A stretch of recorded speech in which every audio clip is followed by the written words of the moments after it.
Lakay iti Peñarobia, abra na parte ka magbagnay ti kalsada, tiniliw di kiti kameng ti BNP, gaboy iti panagikot na ti palto. Agsubli ni Bridget Mayo.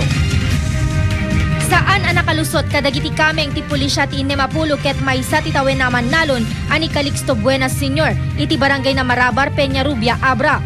Inaresta risuna dagiti pulis gapo ti panagikot na ti paltog.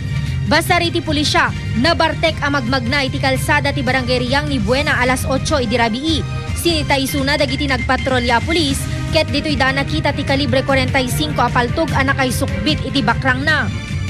Dito nakatak iti right west side iti body na.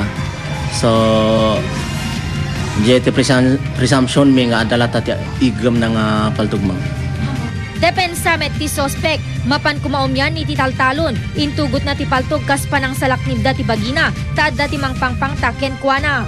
Damot depensak lang kumama. Matay kalamot nga nawan ti armat ma, damat armat dapat. Kaso nga iligal a panagikot ti paltog tinaipila itay bigat kontra ken kuana.